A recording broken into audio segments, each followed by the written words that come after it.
What do the following have in common? A room full of demons? A haunted asylum? A supernatural hag emerging from a closet? And a small little ghost girl trying to climb into your bed? They've all come to bother one remarkable woman. Let's hear a handful of her strange encounters today on Homespun Haints.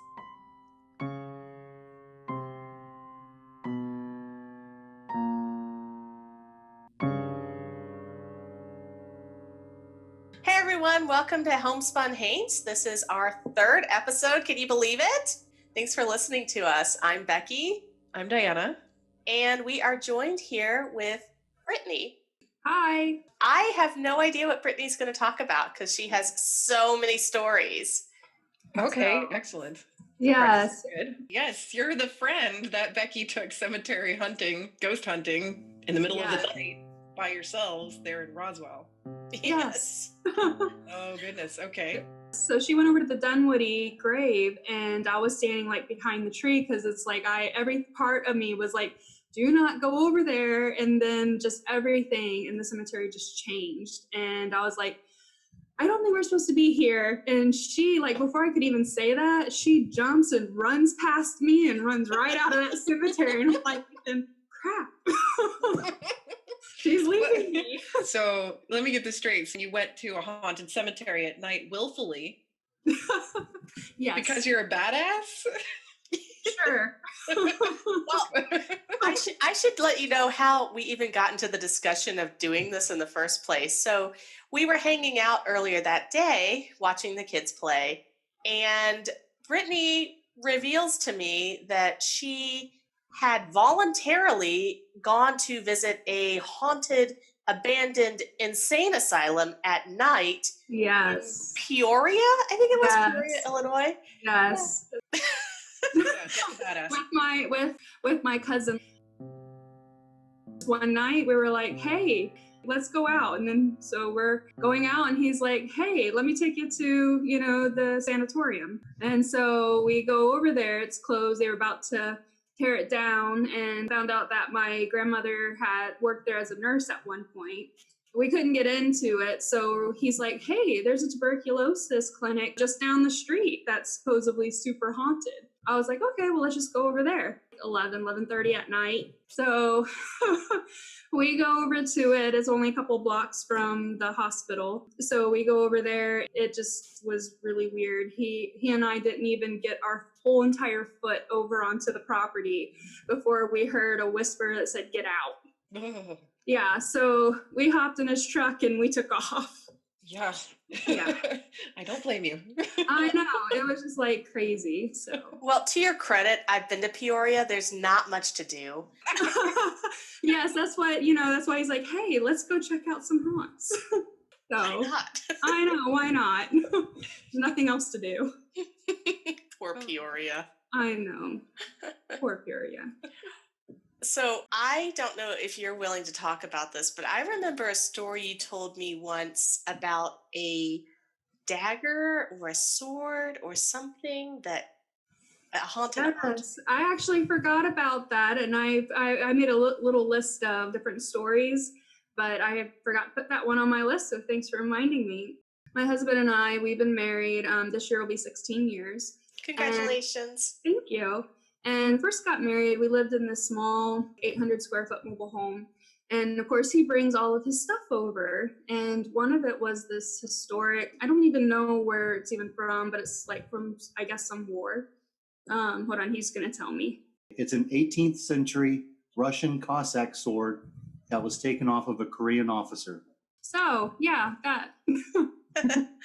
And I guess it was taken off of the officer against his will. Was it like taken off of his corpse? I have no idea. Okay. I don't know what actually happened, but I didn't even realize that it was even in the house.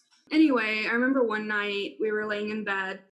You know, when someone just kind of enters the room, the energy just kind of changes and you can just kind of feel that there's just something, there's a presence. I woke up and the room was pitch black, and all of a sudden I felt this man just grab my shoulders and push me into the bed. I could not move. I could not scream. This happened every single night. And so I finally was like, what the heck changed? Because I had other experiences there and, I did a house blessing and everything kind of stopped. So what changed? And of course, getting married changed. So I asked him, and sure enough, I made him take that sword out and everything stopped.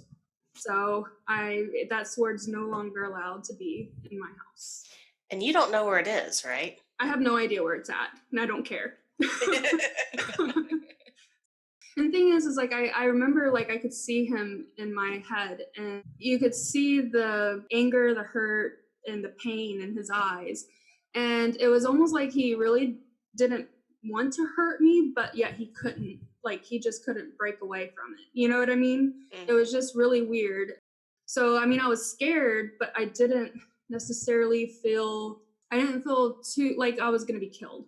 You know what I mean? Like I didn't feel fearful for my life, but I felt like I didn't want this here. It was just like a repeat that was constantly happening, like a chain that couldn't be broken. Ooh. Yeah. I understood. Cool. You said you had a list of stories. Ooh, we like stories. I'll start more on the dark side. My first experience that I ever had with a demon was when I was about 13 years old. I was going through some really dark times, and I was just very trapped in my life at the time. So anyway, I remember it was a Wednesday night. We went to church, and I didn't have a good time at church. And then on the way home, I got into an argument with my stepfather in the van on the way home. And I remember like just going off on him. My mom, she kept trying to get me to like shut up, and I just went, and I was just gonna tell him and give him a piece of my mind. Whenever I got home, of course, I got my butt beat and sent to my room. And as soon as I went into my room and slammed the door, everything changed. I could see my door, but there were no more walls, and it was dark and red, and I could hear the crackling of fire. And all of a sudden, surrounding my walls were demons, and all they were doing was laughing. They were legions, and they were saying, "We're going to get you, and you're mine." And I remember freaking out. All I saw was my bedroom door besides all of that. So I ran to my bedroom door, opened it, and the moment I opened it, it was gone. It was my bedroom again. So I was like terrified to go back into my room. So I went to my brother's room, and I was like, "Hey, can you please just sit with me? I'm supposed to be in my room. I don't want to get in trouble again." So he came into my bedroom, and he laid in bed with me and was there for me until I could fall asleep. But it was super scary. Ever since then, I've been very sensitive to that type of thing. And I feel like, I don't know, it just felt like there was something dark over me for quite a while. Fast forward, when I was about 15, I was living on my own by that time. And I was staying in the house that I was staying in with my husband. But of course, we weren't together or married. And this is before I think I even met him. I remember one night I was laying in bed, and my bed used to be kind of like up against the wall, like in a corner. And I had my Bible on my nightstand. I remember drifting off to sleep. Probably about 2 a.m, I felt that change in the room, and it just woke me right out of my sleep. And I could just feel like all the hairs on my body creeping up. So I grabbed my Bible and I tried to hold it tight. And then all of a sudden my closet door started opening, and my closet door was at my eye level. So when I was laying in my bed, I had my back against the wall, and I was looking, and my closet was on the other side of the room. So the door was kind of cracking open. And then I saw this, all I can describe her as like a witch. She was womanly. She was ugly. I mean, like, it was just very creepy. And all of a sudden it bolted across the room, and she grabbed me by my neck, and I slammed against the wall. Oh. And I remember trying to grab my Bible, and I couldn't reach my Bible, and I couldn't speak. I was struggling, and so all I did was I could do is pray. And so I was just praying and praying and praying. Finally, the grip loosened up. So I jumped out of my bed, and I ran a couple doors down where my grandma lived, banging on her door. And she opened. She's like, "Brittany, what's going on?" And I was like, "I just got attacked." And she's like, "Well, what do you mean?" I said, "I don't know, but I just got attacked." So we went into the bathroom, and I was like in tears, and I was hysterical. And she's like, oh my gosh, Brittany, you have hand marks around your neck. And so she could see that I had like red handprints around my neck. And so I was like, can I please just stay with you tonight? So she let me stay with her. And then the next day we did a blessing. And my grandfather, he had a crucifix. So I guess actually it was just after he passed away. So he was a pastor and he had a crucifix that he used to use, and she gave it to me. And we went around and we did some blessings and protection and stuff around me in the house. And so she told me to just hang my crucifix in the middle of, whatever home I live in, and it'll protect me. So that's what I do. And I still do that to this day. When I met my husband, and then the whole Russian soldier thing happened. So it was like, okay, what happened? Because nothing's supposed to be here. So Right. And I still want to know where he got that sword. I mean, of all random Off of things a Korean soldier, obviously. right, from like the country. Yeah, it probably came from his mom's side, is my best guess. That was scary, but I really haven't had too many experiences with demons since then. So most of the other experiences I had were much lighter and beautiful. The first time that I really started seeing like full body apparitions, it would have been about 94-ish, 95. The first time it ever happened, I was staying with my dad because my parents were divorced. And I remember he lived in this old 3-story wooden cabin in the middle of the woods. And of course, it's creaky and everything, but I never really felt scared out there, which is kind of weird because it's like a creaky old cabin. But I remember the 3rd story had a spiral staircase that would go into the bedroom. So it was an open room that it would go into, and me and my sister stayed there. Well, when I used to spend the night with my dad, my little sister, she used to creep up those stairs at night and crawl in bed with me. And, she just wanted to be with her big sister. I used to keep a flashlight and everything right by my side of the bed. So in case, she wouldn't trip over the stairs or whatever. Well, one night I heard the stairs starting to creak and shake, like as if she was coming up the stairs. And then I saw this light start to get brighter and brighter. So I was like, oh, she brought her own flashlight. And then once the person appeared, it wasn't my little sister. It was this little girl. She was probably, if I had to guess, about 9 or 10 years old. And she had a white dress, completely floor-length white dress. She had a white bonnet on. She had blue eyes and blonde hair and very, very pale skin. And she was kind of just like sneaking and creeping up there. And then she turned and she saw me, and I made eye contact with her, and it freaked me out because I had never seen her before and I didn't know where she came from. So I remember hiding under my covers, and I remember I took a small peek, and she was approaching my feet. And as she approached my feet got ice cold. So I just kind of hid under my covers and just tried not to breathe. And then I felt the coldness kind of go away, but then I didn't feel anything for a few more seconds. So I was trying to figure out, well, where did she go? So after I got the courage, I kind of pulled the sheets away from my eyes. And whenever I did that, she was face to face with me. I mean, almost nose to nose, and just staring at me. And I remember looking into her eyes, and I was just so petrified, like I couldn't even move. But she kind of backed up. When she backed up, I just covered myself again because I was freaked out. And then I peeked again. We had bunk beds, and so I saw her starting to climb up my sister's bunk bed.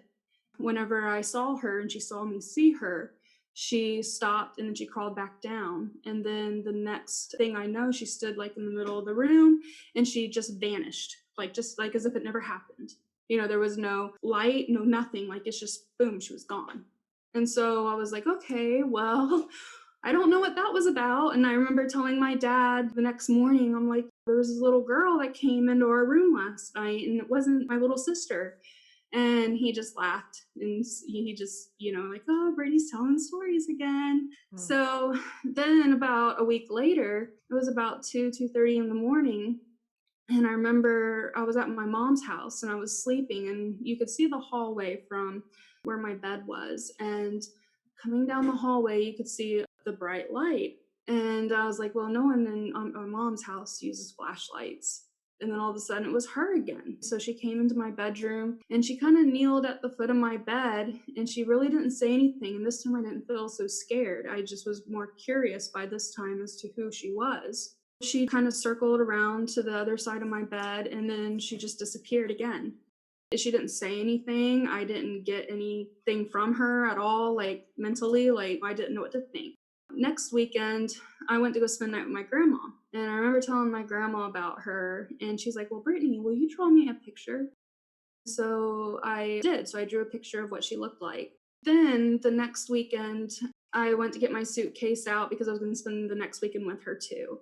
She calls me and she's like, hey, Brittany, do you know where I put that picture at? And I said, yeah, you took it and you folded it into fours. And I remember you putting it in the side of your purse. And she said, well, that's what I remember too, but I just cleaned out my purse and I can't find it. And I said, well, you placed it on the side portion, not the inside.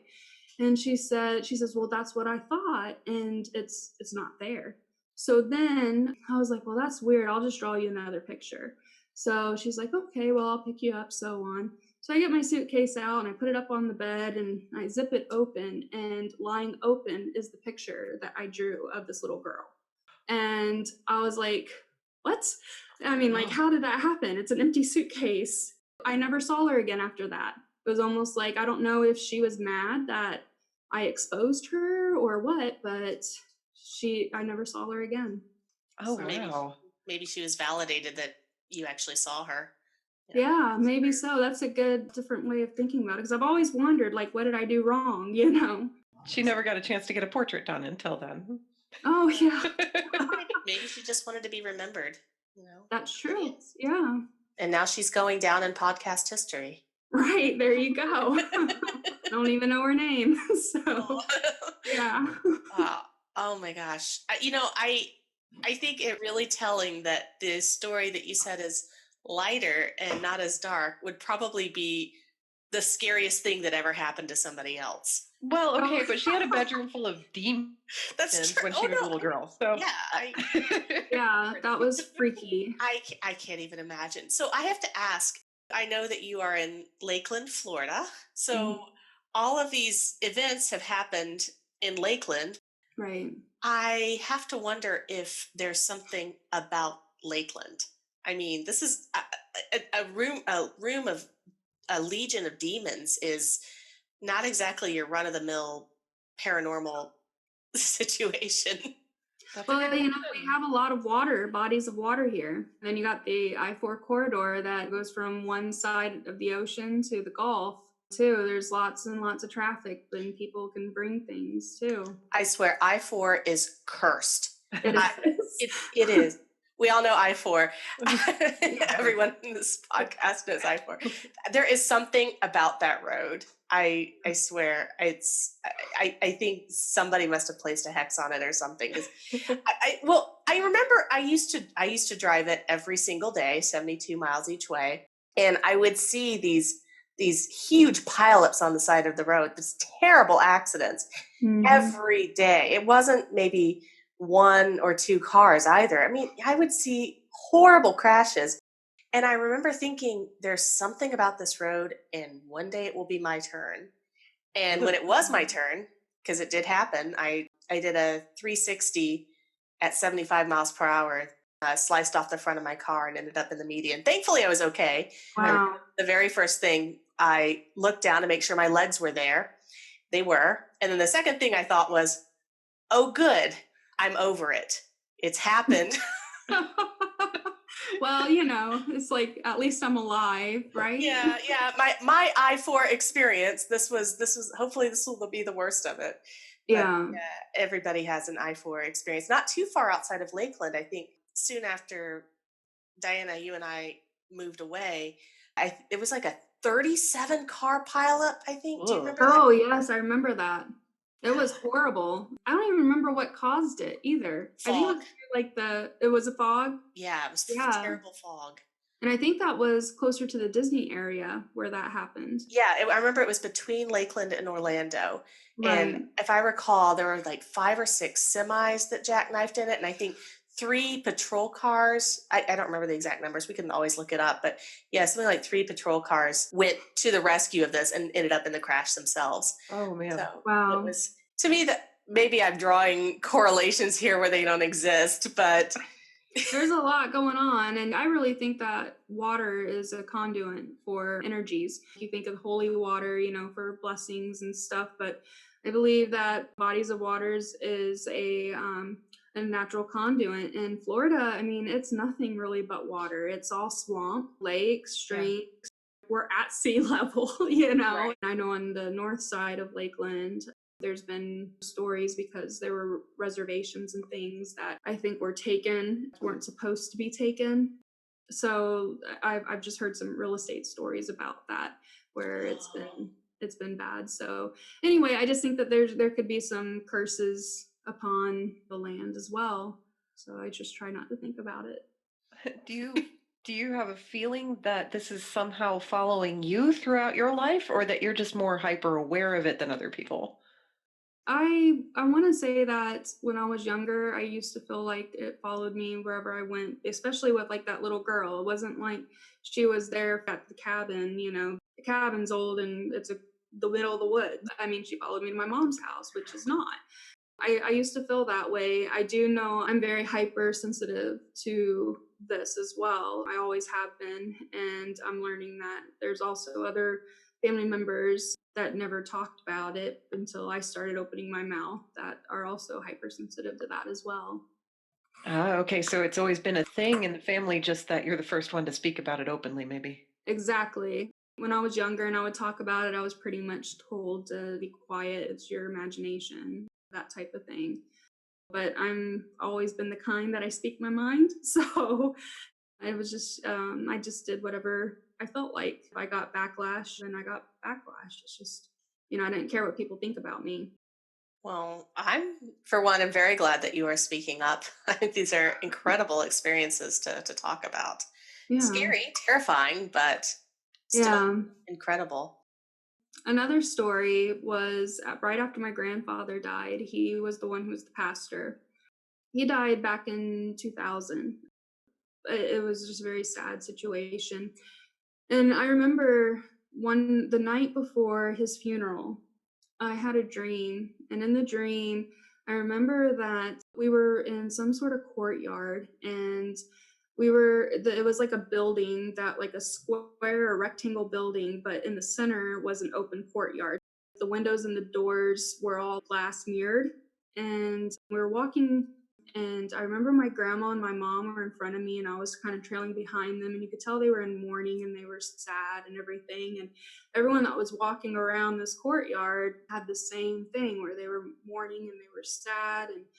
And I remember seeing across the courtyard this guy, and he looked familiar, but I couldn't quite place him. He just looked really familiar though.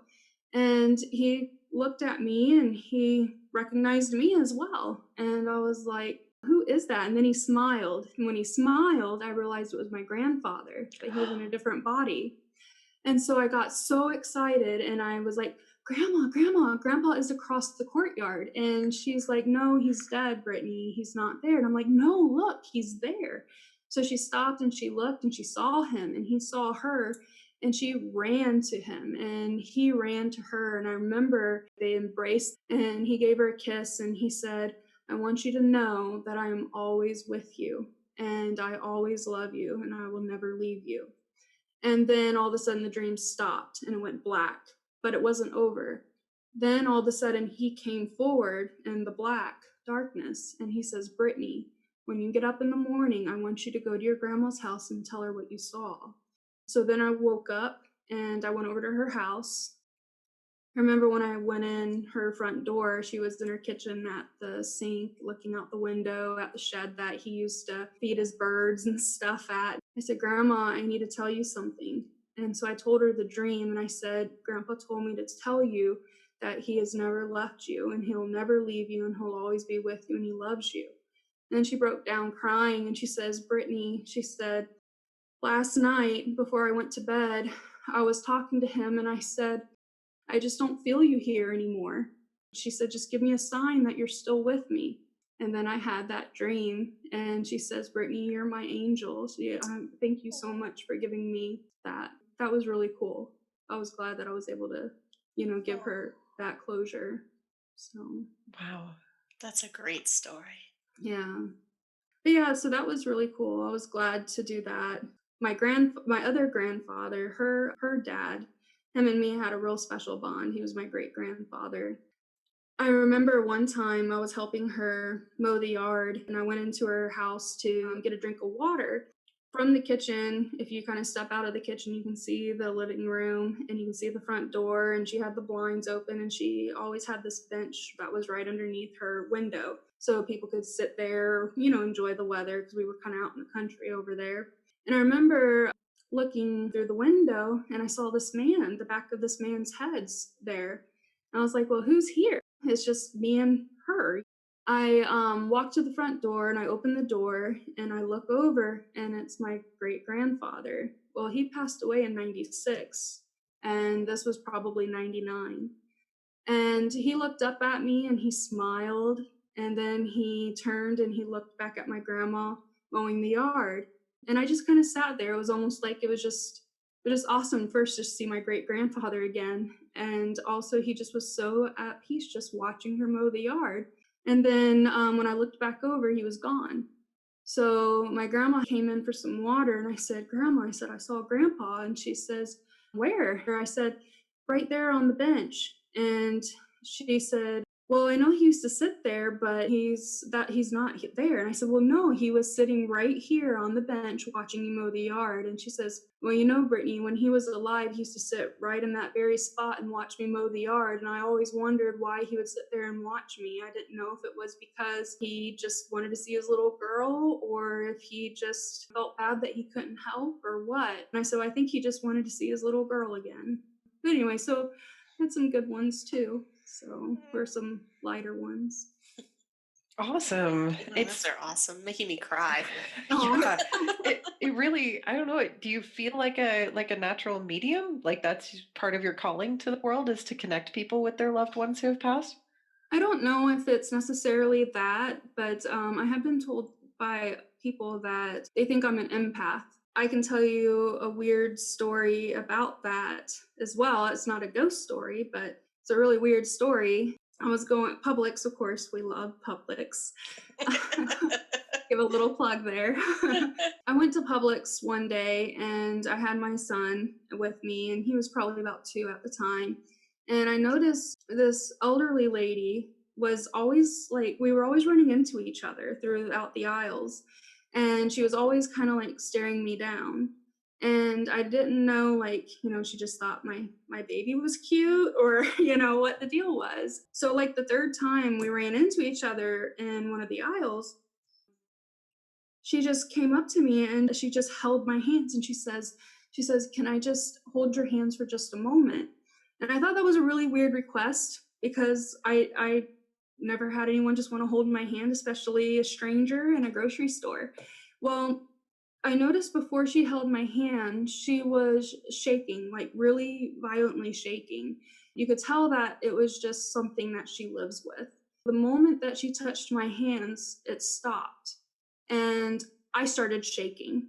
I remember her telling me, she says, I've had brain surgery to try to disconnect the, I don't know what it is that was disconnected, to try to stop it. She's been on medication for several years, and she said she has never had any relief. And she said something just told her to come up to me and just hold my hands. And so she said this was the first time in years that she had ever been able to feel her body just stop shaking. She asked me if I would just hold her hands just for a couple of minutes, just so she could take it in, what it was like to not shake. So I did. And the moment she let go, I stopped shaking and she started shaking again. And that was the first time that I was like, what's going on here? And I've had, some other experiences too, like my massage therapist. She says all the time she says that I'm always in her head. She says whenever she connects with me through the massage therapy, she says that I'm dictating what she's going to do. And she says she's never had anyone like that. And I don't know, I've never really tried to work on it or discover whatever this is, but I definitely think it's a gift of some sort that might be worth looking into. Absolutely. That's amazing Yeah, to have a stranger just seek you out, like just I know. out of nowhere. Yeah, Wow. I don't even know what her name is. How cool. Wow. Well, quite a plethora, I guess is a good word, of all those stories. A Yeah. lot of experiences, but also, Brittany, you're a master storyteller. You're riveting when you relate them. So thank you for Oh, coming and telling us your stories. That was an experience. thank you. Yeah, Thank Appreciate you. it. that's wonderful. Diana, do you have any questions, additional questions at all? I'm sure I'll think of so many to come, but I'm just so engaged in everything Brittany shared that I can't think of any right now. Okay. But definitely, it seems like a lot of, there's no common theme. There's not necessarily like, oh, this keeps happening to me. This keeps happening in my life. But it seems like you're open to these events that maybe a lot of us are not open to and don't see, don't recognize, or maybe you're putting out an energy that other people pick up on. So Yeah, I think I shared this with you, Becky, when I saw you, that I decided that we're not necessarily just humans walking around and when we die, that's it. I really believe that we're spiritual beings that are living in a human body. In the Bible, it talks about how your body is a temple. Well, of course, the temple is where God lives. So I feel like we're spiritual beings that are living in these bodies that God has given us. I wonder how that would relate to certain people being more sensitive than others. Um, Right. I do you have any insight into that? I think it's kind of goes back to the saying of like the cup's half full or it's half empty. It's a different perspective. I'm always thinking about how what am I doing that could affect somebody else, because I'm the only one who can control me and my actions. I notice that when I watch other people, everybody is wanting everyone to control them if you really look at it, and instead of them trying to control themselves. So I just think it's more of just being in tune with your surroundings and what you're doing, rather than what other people are doing. yeah, you seem like a very self-actualized woman. You know what's right and what you want to do, and Well, so thank that you. that makes it makes sense that you're having these experiences and seeing them as empowerment rather than Yeah, seeing them as scary. You're seeing them as, okay, this is an opportunity for me to help somebody. right, It's really right. cool. Thank you. All good stuff. Yeah. Yes. Oh, good. Well, that thank you. yes, that was all amazing, Brittany. From your stories, your insights, your willingness to open up to us with all these incredible experiences you've had. I can't thank you enough. Oh, thank you for having me Awesome. on. I appreciate it. Everyone, that is our show. Thanks again so much to Brittany for joining us. And please make sure you subscribe if you haven't done so already. And check us out on the website where we will have more juicy tidbits. Maybe we can dig up some things about Lakeland's history to put Ooh. on this episode's show notes. That'd be fun. Be sure to check out our Facebook group, our Facebook page, and follow us on Instagram. And if you snap a great photo or have some interesting insights that you wish to share on Instagram, be sure to use the tag Homespun Haints so we will find it and we can share it accordingly. And if you've already had an I4 experience, share it so that it doesn't happen again. Because, like Becky said, if you think about it that way, I4 only happens to each person once. So Hopefully. I have seen some things there, but I have not experienced anything there. So Oh, I won't even drive on it anymore. Whenever we're down in that I area, won't now. I make my husband drive whenever we get near there because I'm like, it's something about that road and me. Oh goodness. Well, Brittany, you probably have to drive it every day. Yes, unfortunately. Yeah. It's the only interstate that doesn't connect any other states. True. True. Yeah. It just gets more and more bizarre every time I you think know. about it. Right? Well, again, thank you so much. Thank you. You're welcome. Thank you for having me. Appreciate it. Had It was fun. good to meet you. Our pleasure. Yes, well, that was Homespun Haints, and we can't wait to hear more about some ghosts next time. I don't know how to sign off. Sorry. Well, have a spooky day. Oh, that's my sign off. I forgot. I got a new tagline. All right. This is Diana and Becky and Brittany with Homespun Haints. Until next time, have a spooky